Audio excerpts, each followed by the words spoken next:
Why the Ukraine crisis is the West's fault. The liberal delusions that provoked Putin.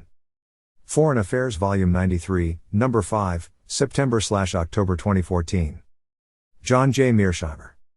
John J. Mearsheimer is our Wendell Harrison Distinguished Service Professor of Political Science at the University of Chicago.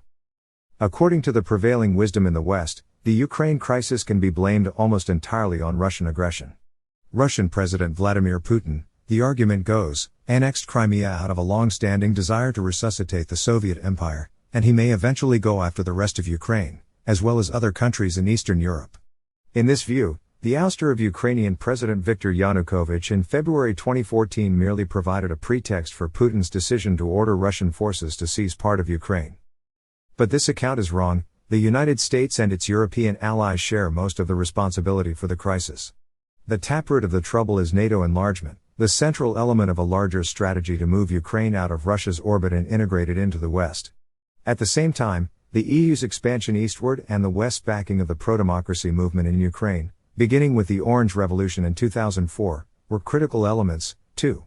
Since the mid-1990s, Russian leaders have adamantly opposed NATO enlargement, and in recent years, they have made it clear that they would not stand by while their strategically important neighbor turned into a Western bastion. For Putin, the illegal overthrow of Ukraine's democratically elected and pro-Russian president, which he rightly labeled a coup, was the final straw. He responded by taking Crimea, a peninsula he feared would host a NATO naval base, and working to destabilize Ukraine until it abandoned its efforts to join the West. Putin's pushback should have come as no surprise. After all, the West had been moving into Russia's backyard and threatening its core strategic interests, a point Putin made emphatically and repeatedly. Elites in the United States and Europe have been blindsided by events only because they subscribe to a flawed view of international politics. They tend to believe that the logic of realism holds little relevance in the 21st century and that Europe can be kept whole and free on the basis of such liberal principles as the rule of law, economic interdependence, and democracy. But this grand scheme went awry in Ukraine. The crisis there shows that realpolitik remains relevant, and states that ignore it do so at their own peril. US and European leaders blundered in attempting to turn Ukraine into a Western stronghold on Russia's border. Now that the consequences have been laid bare, it would be an even greater mistake to continue this misbegotten policy. US and European leaders blundered in attempting to turn Ukraine into a Western stronghold on Russia's border. The Western affront. As the Cold War came to a close, Soviet leaders preferred that US forces remain in Europe and NATO stay intact, an arrangement they thought would keep a reunified Germany pacified. But they and their Russian successors did not want NATO to grow any larger and had assumed that Western diplomats understood their concerns. The Clinton administration evidently thought otherwise, and in the mid-1990s, it began pushing for NATO to expand. The first round of enlargement took place in 1999 and brought in the Czech Republic, Hungary, and Poland. The second occurred in 2004. It included Bulgaria, Estonia, Latvia, Lithuania, Romania, Slovakia, and Slovenia. Moscow complained bitterly from the start. During NATO's 1995 bombing campaign against the Bosnian Serbs, for example, Russian President Boris Yeltsin said, "This is the first sign of what could happen when NATO comes right up to the Russian Federation's borders. The flame of war could burst out across the whole of Europe." But the Russians were too weak at the time to derail NATO's eastward movement, which, at any rate, did not look so threatening, since none of the new members shared a border with Russia, save for the tiny Baltic countries. Then NATO began looking further east. At its April 2008 summit in Bucharest, the alliance considered admitting Georgia and Ukraine. The George W. Bush administration supported doing so, but France and Germany opposed the move for fear that it would unduly antagonize Russia. In the end, NATO's members reached a compromise. The alliance did not begin the formal process leading to membership, but it issued a statement endorsing the aspirations of Georgia and Ukraine and boldly declaring, "These countries will become members of NATO." Moscow, however, did not see the outcome as much of a compromise. Alexander Grushko, then Russia's deputy foreign minister, said, "Georgia's and Ukraine's membership in the alliance is a huge strategic mistake which would have most serious consequences for pan-European security." Putin maintained that admitting those two countries to NATO would represent a direct threat to Russia. One Russian newspaper reported that Putin, while speaking with Bush, very transparently hinted that if Ukraine was accepted into NATO, it would cease to exist. Russia's invasion of Georgia in August 2008 should have dispelled any remaining doubts about Putin's determination to prevent Georgia and Ukraine from joining NATO. Georgian President Mikhail Saakashvili, who was deeply committed to bringing his country into NATO, had decided in the summer of 2008 to reincorporate two separatist regions, Abkhazia and South Ossetia. But Putin sought to keep Georgia weak and divided, and out of NATO. After fighting broke out between the Georgian government and South Ossetian separatists, Russian forces took control of Abkhazia and South Ossetia. Moscow had made its point. Yet despite this clear warning, NATO never publicly abandoned its goal of bringing Georgia and Ukraine into the alliance. And NATO expansion continued marching forward, with Albania and Croatia becoming members in 2009. The EU, too, has been marching eastward.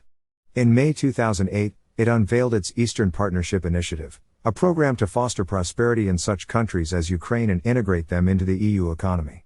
Not surprisingly, Russian leaders view the plan as hostile to their country's interests. This past February, before Yanukovych was forced from office, Russian Foreign Minister Sergei Lavrov accused the EU of trying to create a sphere of influence in Eastern Europe. In the eyes of Russian leaders, EU expansion is a stalking horse for NATO expansion. The West's final tool for peeling Kiev away from Moscow has been its efforts to spread Western values and promote democracy in Ukraine and other post-Soviet states, a plan that often entails funding pro-Western individuals and organizations.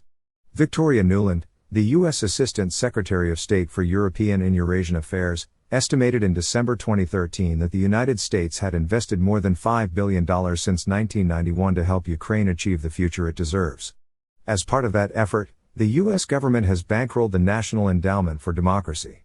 The nonprofit foundation has funded more than 60 projects aimed at promoting civil society in Ukraine, and the NED's president, Karl Gershman, has called that country the biggest prize.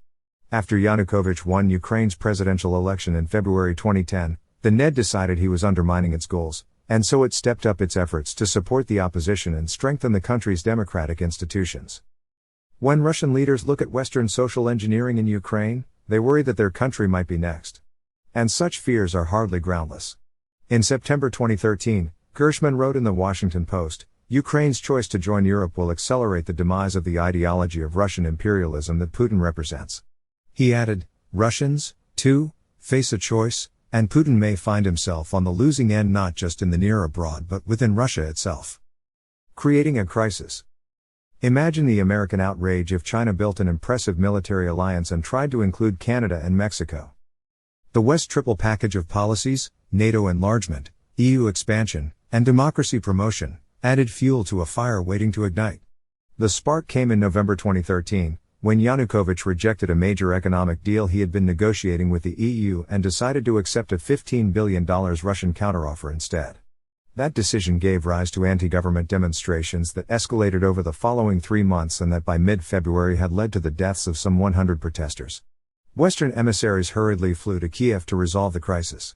On February 21, the government and the opposition struck a deal that allowed Yanukovych to stay in power until new elections were held. But it immediately fell apart, and Yanukovych fled to Russia the next day. The new government in Kiev was pro-Western and anti-Russian to the core, and it contained 4 high-ranking members who could legitimately be labeled neo-fascists. Although the full extent of U.S. involvement has not yet come to light, it is clear that Washington backed the coup. Nuland and Republican Senator John McCain participated in anti-government demonstrations, and Jeffrey Pyatt, the U.S. ambassador to Ukraine, proclaimed after Yanukovych's toppling that it was a day for the history books. As a leaked telephone recording revealed, Nuland had advocated regime change and wanted the Ukrainian politician Arseniy Yatsenyuk to become prime minister in the new government, which he did. No wonder Russians of all persuasions think the West played a role in Yanukovych's ouster. For Putin, the time to act against Ukraine and the West had arrived. Shortly after February 22, he ordered Russian forces to take Crimea from Ukraine, and soon after that, he incorporated it into Russia. The task proved relatively easy, thanks to the thousands of Russian troops already stationed at a naval base in the Crimean port of Sevastopol. Crimea also made for an easy target since ethnic Russians compose roughly 60% of its population. Most of them wanted out of Ukraine. Next, Putin put massive pressure on the new government in Kiev to discourage it from siding with the West against Moscow, making it clear that he would wreck Ukraine as a functioning state before he would allow it to become a Western stronghold on Russia's doorstep. Toward that end, he has provided advisors, arms, and diplomatic support to the Russian separatists in eastern Ukraine, who are pushing the country toward civil war. He has massed a large army on the Ukrainian border, threatening to invade if the government cracks down on the rebels. And he has sharply raised the price of the natural gas Russia sells to Ukraine and demanded payment for past exports. Putin is playing hardball. The diagnosis. Putin's actions should be easy to comprehend.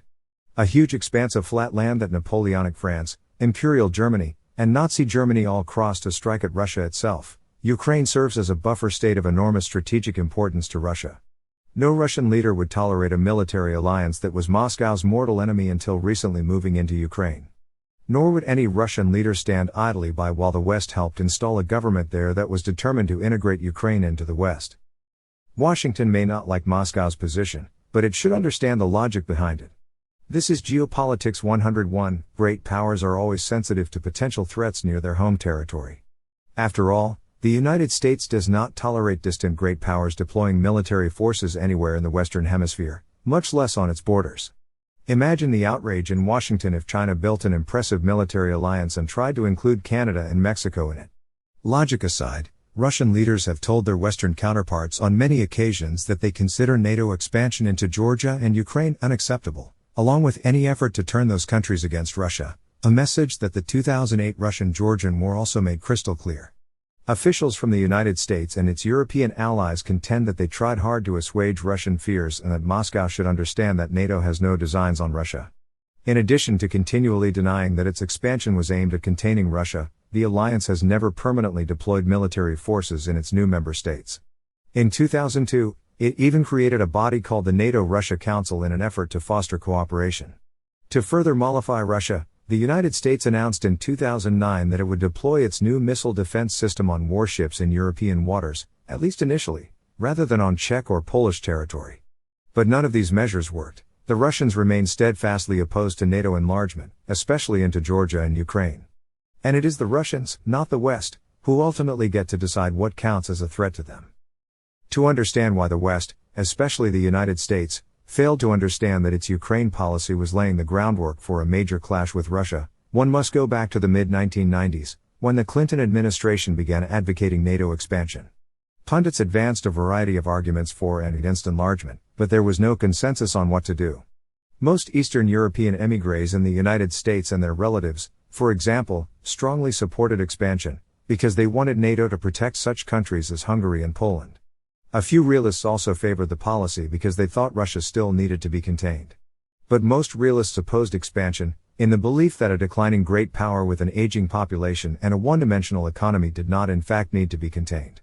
And they feared that enlargement would only give Moscow an incentive to cause trouble in Eastern Europe. The U.S. diplomat George Kennan articulated this perspective in a 1998 interview, shortly after the U.S. Senate approved the first round of NATO expansion. "I think the Russians will gradually react quite adversely and it will affect their policies," he said. "I think it is a tragic mistake. There was no reason for this whatsoever. No one was threatening anyone else. The United States and its allies should abandon their plan to westernize Ukraine and instead aim to make it a neutral buffer." Most liberals, on the other hand, favored enlargement, including many key members of the Clinton administration. They believed that the end of the Cold War had fundamentally transformed international politics and that a new, post-national order had replaced the realist logic that used to govern Europe. The United States was not only the indispensable nation, as Secretary of State Madeleine Albright put it was also a benign hegemon and thus unlikely to be viewed as a threat in Moscow. The aim, in essence, was to make the entire continent look like Western Europe. And so the United States and its allies sought to promote democracy in the countries of Eastern Europe, increase economic interdependence among them, and embed them in international institutions. Having won the debate in the United States, liberals had little difficulty convincing their European allies to support NATO enlargement. After all, given the EU's past achievements, Europeans were even more wedded than Americans to the idea that geopolitics no longer mattered and that an all-inclusive liberal order could maintain peace in Europe. So thoroughly did liberals come to dominate the discourse about European security during the first decade of this century that even as the alliance adopted an open-door policy of growth, NATO expansion faced little realist opposition. The liberal worldview is now accepted dogma among U.S. officials. In March, for example, President Barack Obama delivered a speech about Ukraine in which he talked repeatedly about the ideals that motivate Western policy and how those ideals have often been threatened by an older, more traditional view of power. Secretary of State John Kerry's response to the Crimea crisis reflected this same perspective. You just don't in the 21st century behave in 19th century fashion by invading another country on completely trumped-up pretext.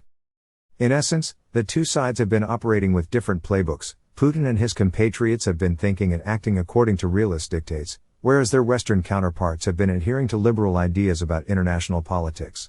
The result is that the United States and its allies unknowingly provoked a major crisis over Ukraine. Blame game. In that same 1998 interview, Kennan predicted that NATO expansion would provoke a crisis, after which the proponents of expansion would say that we always told you that is how the Russians are. As if on cue, most Western officials have portrayed Putin as the real culprit in the Ukraine predicament. In March, according to the New York Times, German Chancellor Angela Merkel implied that Putin was irrational, telling Obama that he was in another world. Although Putin no doubt has autocratic tendencies, no evidence supports the charge that he is mentally unbalanced. On the contrary, he is a first-class strategist who should be feared and respected by anyone challenging him on foreign policy. Other analysts allege, more plausibly, that Putin regrets the demise of the Soviet Union and is determined to reverse it by expanding Russia's borders. According to this interpretation, Putin, having taken Crimea, is now testing the waters to see if the time is right to conquer Ukraine, or at least its eastern part, and he will eventually behave aggressively toward other countries in Russia's neighborhood. For some in this camp, Putin represents a modern-day Adolf Hitler, and striking any kind of deal with him would repeat the mistake of Munich. Thus, NATO must admit Georgia and Ukraine to contain Russia before it dominates its neighbors and threatens Western Europe. This argument falls apart on close inspection. If Putin were committed to creating a greater Russia, signs of his intentions would almost certainly have arisen before February 22. But there is virtually no evidence that he was bent on taking Crimea, much less any other territory in Ukraine, before that date. Even Western leaders who supported NATO expansion were not doing so out of a fear that Russia was about to use military force. Putin's actions in Crimea took them by complete surprise and appear to have been a spontaneous reaction to Yanukovych's ouster. Right afterward, even Putin said he opposed Crimean secession, before quickly changing his mind. Besides, even if it wanted to, Russia lacks the capability to easily conquer and annex eastern Ukraine, much less the entire country. Roughly 15 million people, one-third of Ukraine's population, live between the Dnieper River, which bisects the country, and the Russian border. An overwhelming majority of those people want to remain part of Ukraine and would surely resist a Russian occupation. Furthermore, Russia's mediocre army, which shows few signs of turning into a modern Wehrmacht, would have little chance of pacifying all of Ukraine. Moscow is also poorly positioned to pay for a costly occupation. Its weak economy would suffer even more in the face of the resulting sanctions. But even if Russia did boast a powerful military machine and an impressive economy, it would still probably prove unable to successfully occupy Ukraine. One need only consider the Soviet and US experiences in Afghanistan, the US experiences in Vietnam and Iraq, and the Russian experience in Chechnya to be reminded that military occupations usually end badly. Putin surely understands that trying to subdue Ukraine would be like swallowing a porcupine. His response to events there has been defensive, not offensive. A way out. Given that most Western leaders continue to deny that Putin's behavior might be motivated by legitimate security concerns, it is unsurprising that they have tried to modify it by doubling down on their existing policies and have punished Russia to deter further aggression. Although Kerry has maintained that all options are on the table, neither the United States nor its NATO allies are prepared to use force to defend Ukraine. The West is relying instead on economic sanctions to coerce Russia into ending its support for the insurrection in eastern Ukraine. In July, the United States and the EU put in place their third round of limited sanctions, targeting mainly high-level individuals closely tied to the Russian government and some high-profile banks, energy companies, and defense firms. They also threatened to unleash another, tougher round of sanctions aimed at whole sectors of the Russian economy. Such measures will have little effect. Harsh sanctions are likely off the table anyway. Western European countries, especially Germany, have resisted imposing them for fear that Russia might retaliate and cause serious economic damage within the EU. But even if the United States could convince its allies to enact tough measures, Putin would probably not alter his decision-making. History shows that countries will absorb enormous amounts of punishment in order to protect their core strategic interests. There is no reason to think Russia represents an exception to this rule. Western leaders have also clung to the provocative policies that precipitated the crisis in the first place. In April, U.S. Vice President Joseph Biden met with Ukrainian legislators and told them, this is a second opportunity to make good on the original promise made by the Orange Revolution. John Brennan, the director of the CIA, did not help things when, that same month, he visited Kiev on a trip the White House said was aimed at improving security cooperation with the Ukrainian government. The EU, meanwhile, has continued to push its Eastern Partnership. In March, José Manuel Barroso, the President of the European Commission, summarized EU thinking on Ukraine, saying, "We have a debt, a duty of solidarity with that country, and we will work to have them as close as possible to us." And sure enough, on June 27, the EU and Ukraine signed the economic agreement that Yanukovych had fatefully rejected 7 months earlier. Also in June, at a meeting of NATO members' foreign ministers, it was agreed that the alliance would remain open to new members, although the foreign ministers refrained from mentioning Ukraine by name. No third country has a veto over NATO enlargement, announced Anders Fogh Rasmussen, NATO's Secretary General. The foreign ministers also agreed to support various measures to improve Ukraine's military capabilities in such areas as command and control, logistics, and cyber defense. Russian leaders have naturally recoiled at these actions. The West's response to the crisis will only make a bad situation worse. There is a solution to the crisis in Ukraine, however, although it would require the West to think about the country in a fundamentally new way. The United States and its allies should abandon their plan to westernize Ukraine and instead aim to make it a neutral buffer between NATO and Russia, akin to Austria's position during the Cold War. Western leaders should acknowledge that Ukraine matters so much to Putin that they cannot support an anti-Russian regime there. This would not mean that a future Ukrainian government would have to be pro-Russian or anti-NATO. On the contrary, the goal should be a sovereign Ukraine that falls in neither the Russian nor the Western camp. To achieve this end, the United States and its allies should publicly rule out NATO's expansion into both Georgia and Ukraine. The West should also help fashion an economic rescue plan for Ukraine funded jointly by the EU, the International Monetary Fund, Russia, and the United States, a proposal that Moscow should welcome, given its interest in having a prosperous and stable Ukraine on its western flank. And the West should considerably limit its social engineering efforts inside Ukraine. It is time to put an end to Western support for another Orange Revolution. Nevertheless, US and European leaders should encourage Ukraine to respect minority rights, especially the language rights of its Russian speakers. Some may argue that changing policy toward Ukraine at this late date would seriously damage US credibility around the world. There would undoubtedly be certain costs, but the cost of continuing a misguided strategy would be much greater. Furthermore, other countries are likely to respect a state that learns from its mistakes and ultimately devises a policy that deals effectively with the problem at hand. That option is clearly open to the United States. One also hears the claim that Ukraine has the right to determine whom it wants to ally with and the Russians have no right to prevent Kiev from joining the West. This is a dangerous way for Ukraine to think about its foreign policy choices.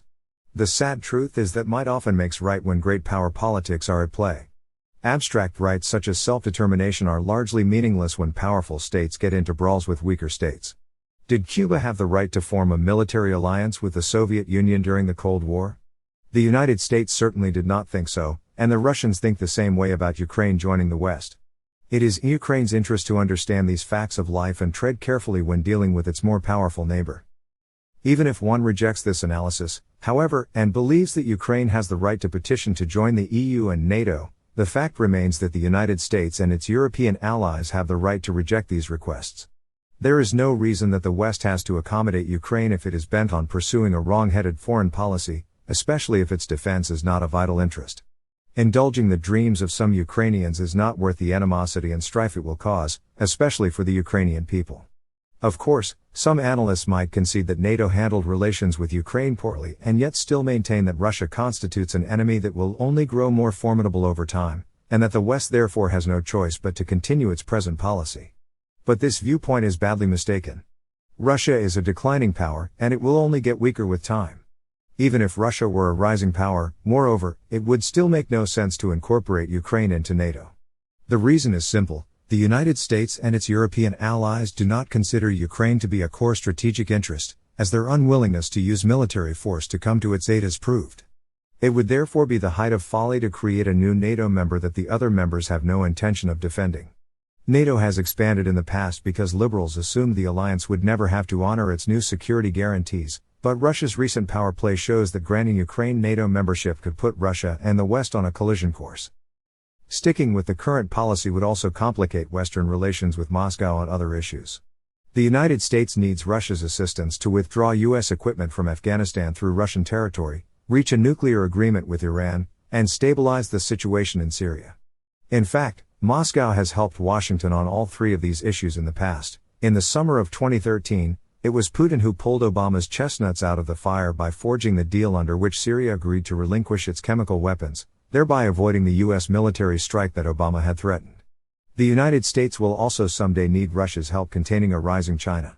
Current U.S. policy, however, is only driving Moscow and Beijing closer together. The United States and its European allies now face a choice on Ukraine. They can continue their current policy, which will exacerbate hostilities with Russia and devastate Ukraine in the process, a scenario in which everyone would come out a loser. Or they can switch gears and work to create a prosperous but neutral Ukraine, one that does not threaten Russia and allows the West to repair its relations with Moscow. With that approach, all sides would win.